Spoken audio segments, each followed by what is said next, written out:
ram pa pa dum. Rum bum bum bum bum bum bum bum bum bum bum bum bum ba-dum bum bum bum bum bum ba-da-da-dum bum bum ba-dum ba-ba-dum. Hi, friends. Hi, Christine. Hello from Indiana. Hello from Maine, says Nina and Linda from Pennsylvania. Hello from Oklahoma, says Phyllis. Good evening from Michigan, and Laura from Georgia, and Michelle, hi, from Chico. Hi, can you hear me? Can you hear me? Hi, everyone. Mia says no sound. Is that so, everyone else? Let's see if everyone else is having trouble. Hi, everyone. Sounds good, says Jody. Could be in your system, Mia. So, Phoenicia from Florida, hi. Yes, we can hear you, says Michelle. Great. Yes. Buffy says hello. Hi, everyone. It's Monday night, and my light is flickering up here. That's a strange thing. I don't know if it's bothering you, but it's strobing on me. Hey, Perry, would you mind helping me with this? Because this light is strobing. What? This light here is strobing. So, yes, that's what it is, Monday night. And we do one thing, and one thing only, and that is, maybe if we turn it down, that'll help. And sorry to be distracted here. Sounds great, says Tammy. Good. So, it's Monday. My name is Joanne Calabrese. We do one thing and one thing only every Monday night. I teach you what I know about homeopathy, and not just about homeopathy, but also, sometimes we talk about lifestyles a bit as well. So some of that we're going to be talking about tonight. So for those of you who are new, welcome, friends. And for those who are old friends, it's great to see you. You sound great, Joa. Thanks, Michelle. Hi. I think it's Nali from Ontario. Hello from Wisconsin. Hi, Paula from Wisconsin. Music is still playing, says Jeanette. So here we go. We're going to get started anyway. From a chilly Western Australia, Tara. You're here every week, Tara. It's so nice to have you here. Here you find. Hello from Naples, Lori. Beautiful. Very nice. All right, friends. Let's talk, shall we? The subject tonight is to get sick. Get really sick. I mean, so sick that you have almost no hope. Or you don't have to get sick. It could be your child. It could be your spouse. Could be your pet. Could be anyone that's dear to you, including yourself. And that's how you will find health. Now, this was a statement that one of my father's dearest friends, his name was Dr. Jules Constant, said to my father. He said, you know how you get well? Get sick and then figure it out. Don't ask the other people to figure it out for you. Just get sick and then get well. If it's in your charge, it'll get done. If you leave it up to someone else, maybe not so. So I have to say to Dr. Jules Constant, thank you very much for that wise statement back, I don't know, I must have said that in the early 80s. And I've noticed that people don't come into homeopathy. They don't come into my office when I had brick and mortar, but even on Zoom, they don't come skipping along and twirling about into my office, happy as a lark. No. They come crawling in. People who get to homeopathy have to crawl into it because it's the last, so-called the last resort. And the reason it's the last resort is political and financial and has to do with marketing, and I'm not going to go into that tonight. But what I do want to go into tonight is, you know how there are stages of dying that, Elizabeth Kubler-Ross proclaimed to have identified? She said, I have listed here, denial, anger, bargaining, depression, and acceptance. So I've been thinking about this for years, that when I run into someone, let's say, at a family picnic or something, they might say, hey, have you got anything for, and then fill in the blank, indigestion. Hey, you got anything for, frequent ear infection? You got anything for, that's not the person who is going to be committed to going all the way. Not that you really even need such a commitment, to be honest. You just take the remedies. It's not that difficult. But it's easy to fall back. So not unlike the 5 stages of death that Elizabeth Kubler-Ross identified, I actually believe there are stages of finding health and autonomy. There are a lot of similarities. Not exact, but and the struggles can lead to towards a sense of life and death. Sometimes when we're really sick, it's frightening. Really chronically ill. Asthma can be very frightening.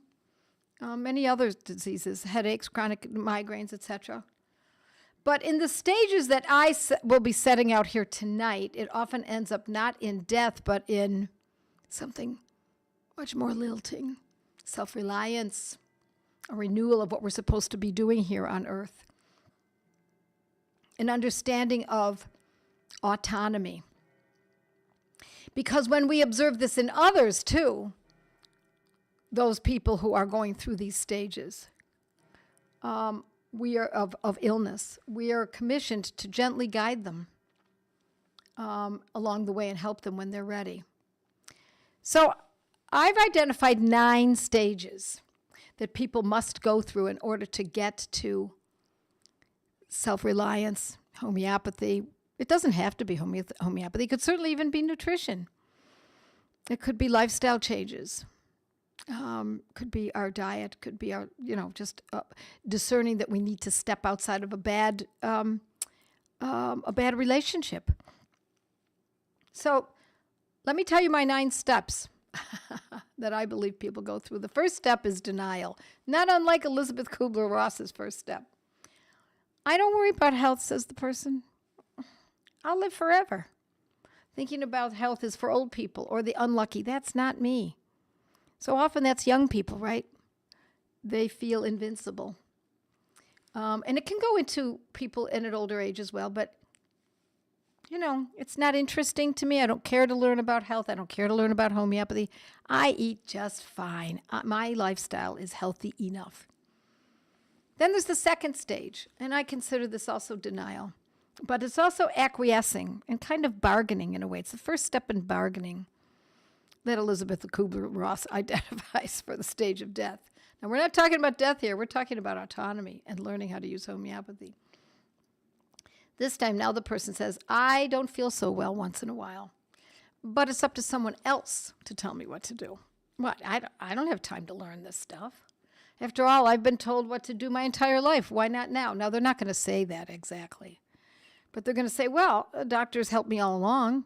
The doctor gave me my injections. The doctor gave me my antibiotics when I was younger. The doctor put me on the pill. Those are all things that I've agreed to. So why should it be any different now? Next stage. Now there's a rationalization and acquiescing is what I think is happening next. I don't feel well pretty frequently. Someone else knows my body, though, because the human body is too complex for me to learn about. So, and I just don't have that time. After all, I'm not an expert, and I really don't want to become one. I want to give it to the professionals, to those people who consider themselves the experts. I consider them experts, too.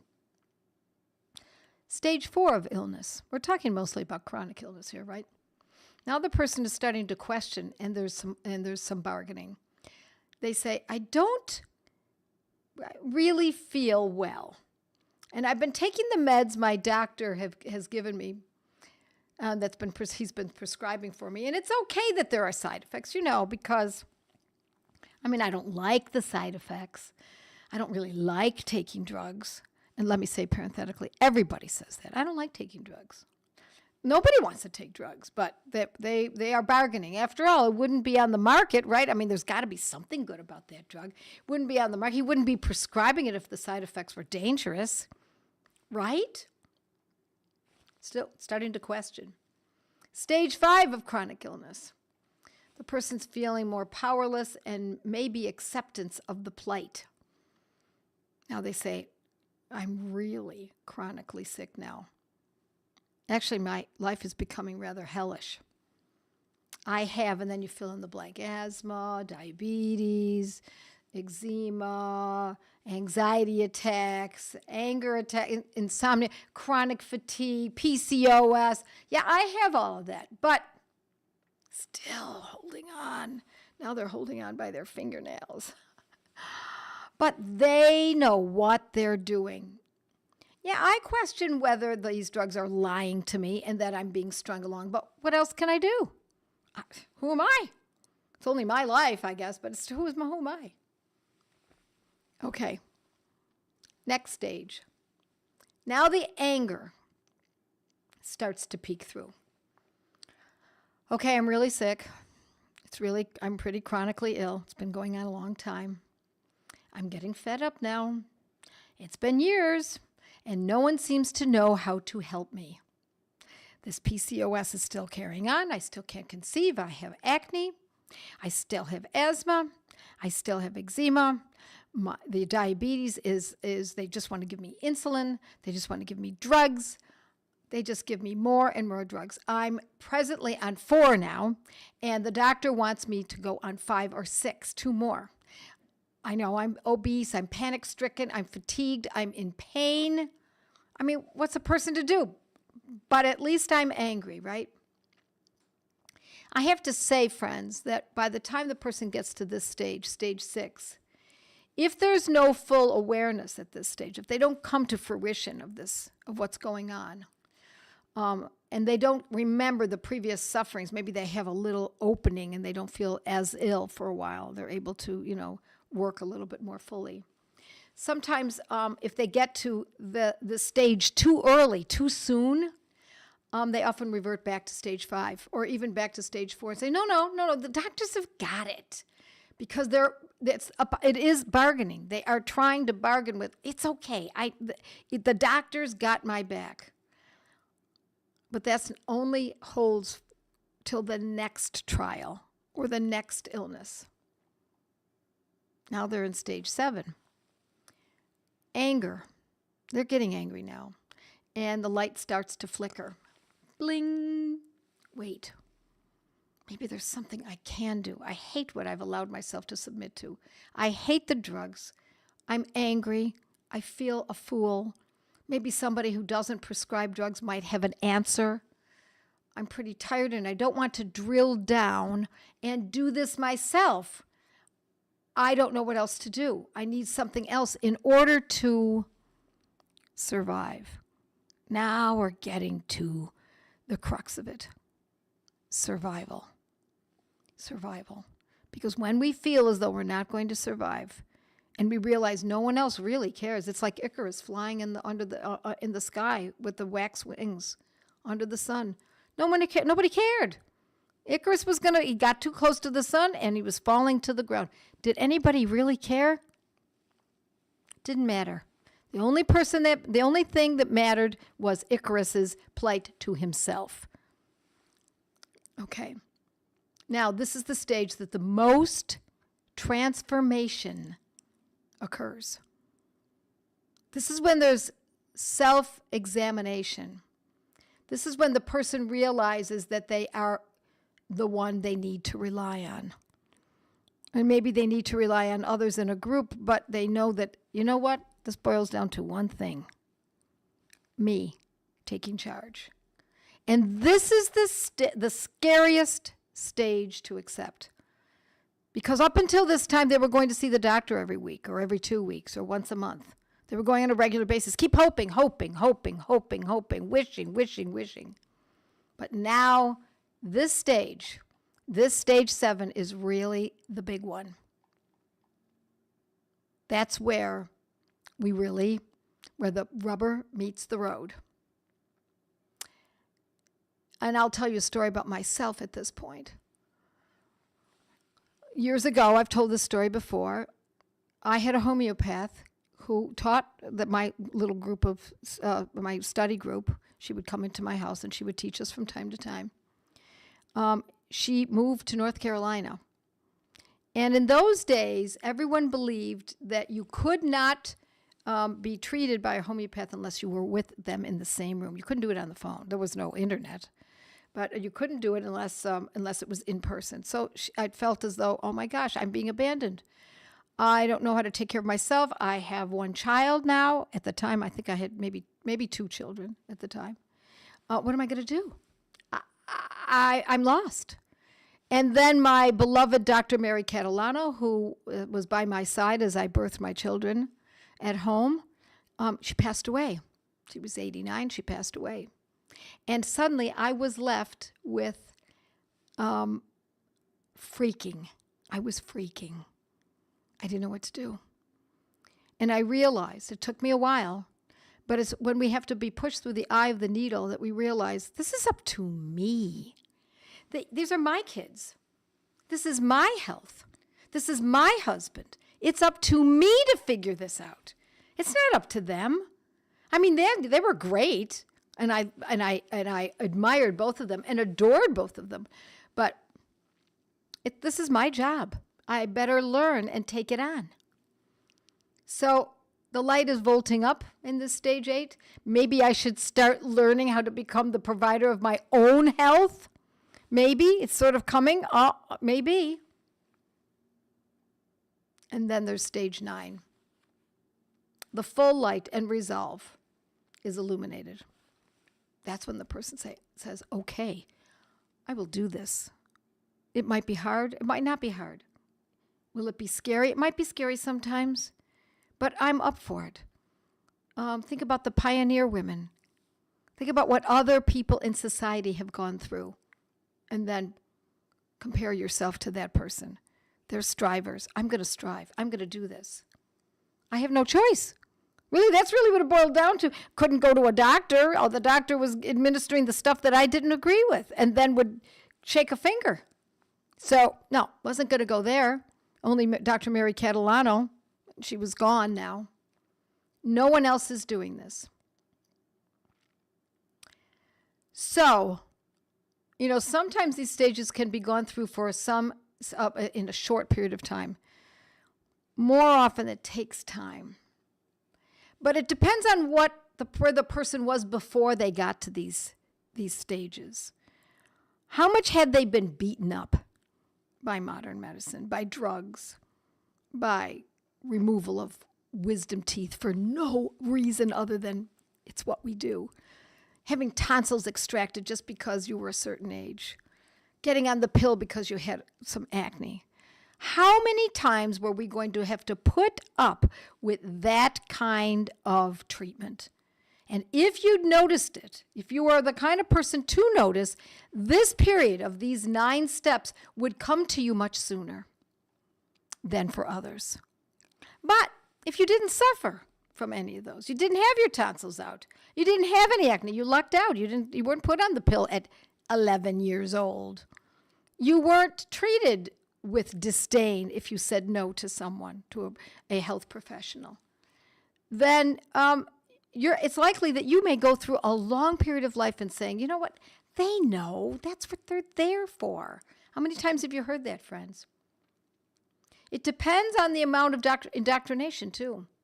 The number of medical appointments that someone's attended and how often they continue going through these stages, because every time someone goes for a medical appointment, there is an opportunity to be resold.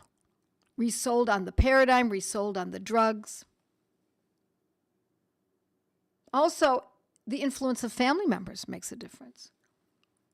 The influence of media and the influence of higher education. I've noted, and maybe you have too, that the smartest and the ones who move through these steps the fastest, who get it very early on, are those without a higher education. It's why I told my children, my husband and I told our children, we're not paying for college. You want to go, you pay for it yourself. We don't want you to go. There's a lot you can do without a college education. The Amish, the best people that I've ever worked with. Old-time farmers, or farmers in general, because they see the circle of life right there in their acreage. The old timers, people who come from other countries, who know other ways other than the American way. Those are the people who get this, often go through these 9 stages much faster than those who are very much like us and have been indoctrinated. And also I noticed that the people who go through these stages faster than others are those who have questioned other areas of their lives. They've questioned the education system, their homeschooling.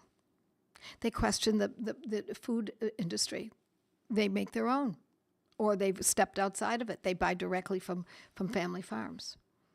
Those who question or are accustomed to questioning, which is one of the most important things to do in our lives, is to question the powers that be. That's when we see them move through these steps much faster than those who have been caught up in that web. You know, those who are educated say, my accountant, my gardener, my attorney, my doctor. My doctor said, oh, well, hey, if the doctor says, you might want to not do anything other than that, right? My advisor. They have been taught not to think for themselves. They have been trained to count on the experts. Be aware of that in yourselves, my friends. Be aware of that in yourself and in others that you care for. So I've got questions here. I heard the Amish children do not have autism. Yeah. Truth Seeker, says April. Fascinating topic. Yeah, question the assumptions in everything. Yeah, I meant to say do not. It's interesting that so many of all these questions are conspiracy theories. Oh, aren't they? They're just theories. Yeah, that's all they are. You know, I've said this before. I often question, why did this happen to me? Why was I able to question at a fairly early age, in my early 30s? Why did that come to me? And I've talked about it before. Partly was because my parents were from Sicilian immigrant families, and they were taught. It's not that they were actually taught, but they knew the way their parents felt about modern medicine. They didn't trust it. They said you go to the hospital to die.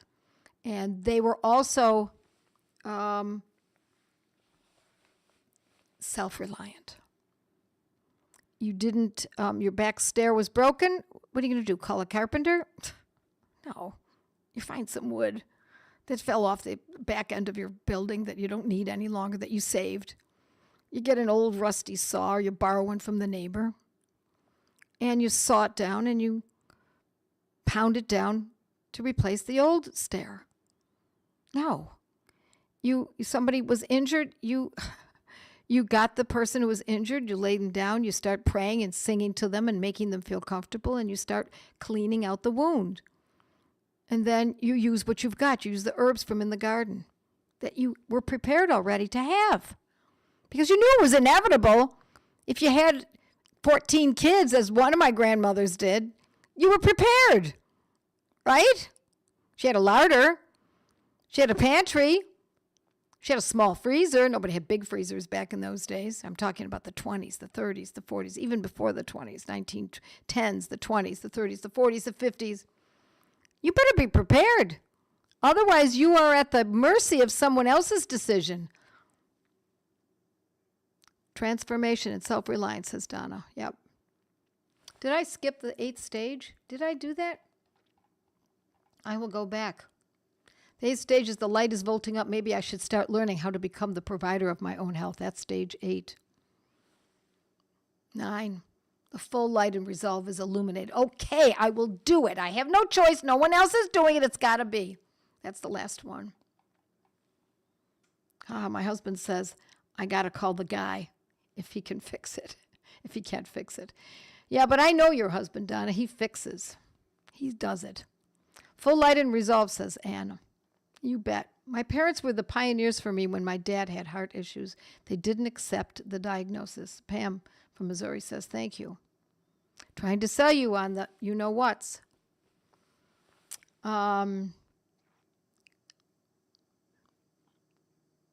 Yep. Yes. The eighth full light and resolve is illuminated. Also self-reliance, transformation. Yep. Jen says, I always do the opposite of what you're told in most cases. Do your own research. Always. Always and forever, my friends. Always do your own research. So you have to get sick.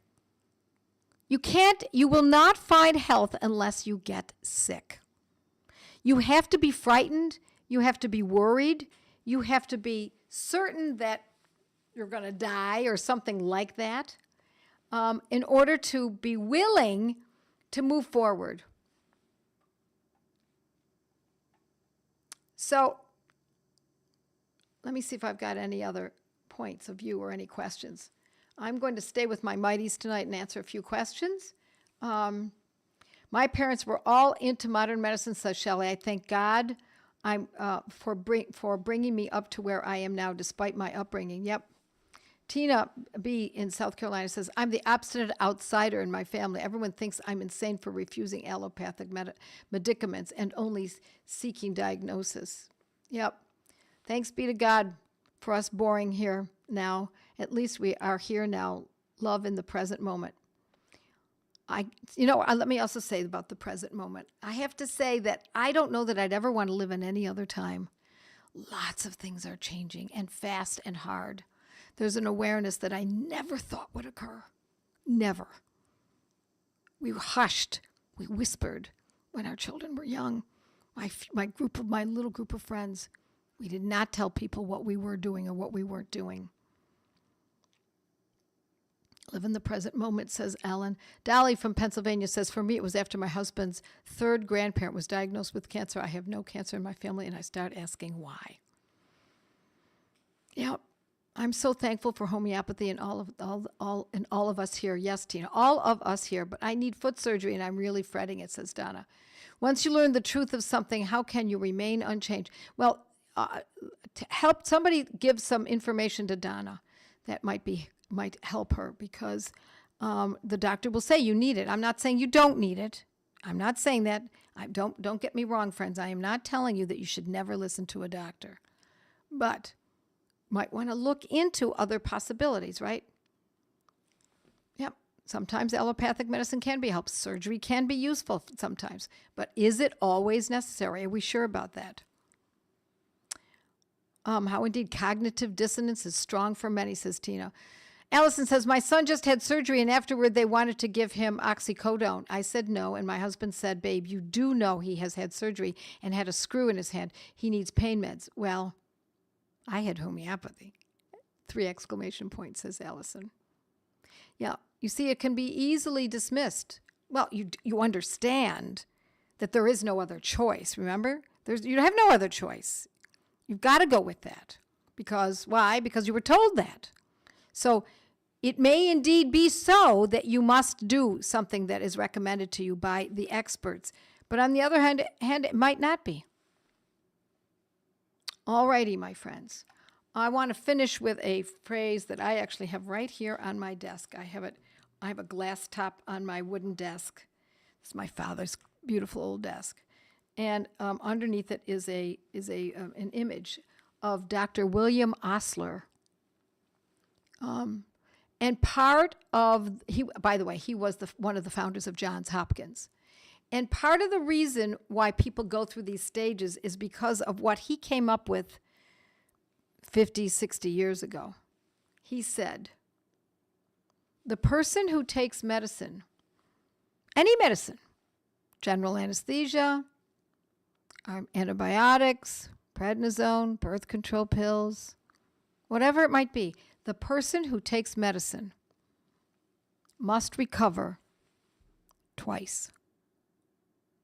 They have to recover 2 times. Once from the disease and once from the medicine. Now, what does that tell us about submitting to these methods, these other methods? The body is going into war. And so we're always better if we possibly can, and it's not in every situation. Please don't get me wrong, as I've said before, surgery can be very useful. emergency care can be quite useful. Some diagnostics, as long as they're not overused, can be useful. But you don't want to submit the body to something that's unnatural unless absolutely necessary. Now, that's a subjective statement, right? It's very subjective. What's absolutely necessary? The doctor thinks it's absolutely necessary. Are you sure you think it's absolutely necessary? Make sure it is before you submit to the doctor's interpretation of what needs to be done. That is Dr. William Osler, one of the founders of Johns Hopkins, shared that. Yep, thank you. No, not Schussler, it was Osler. O-S-L-E-R. Dr. William Osler, one of the founders of Johns Hopkins. So keep it close by, my friends. Share that with people who are taking meds or who are about to start taking meds. Now, getting off of meds is a whole nother story. That's something that we really have to talk about. The person has to be prepared to learn a lot more if you're going to start getting off of meds. And I always urge my clients to not just get off of them, but to go back to the doctor once they've started on the homeopathic medicines that are helping to improve the condition, and then saying to the doc, look, my blood pressure is even lower than it should be. What do you think? Should we back off of one of these drugs? What do you think? Should we get off of that drug? Okay, my friends. Let's go on to, right, Perry, are we ready? We're going to go on to my mighties. Just stay with me, my friends, and we will carry on with questions. All righty.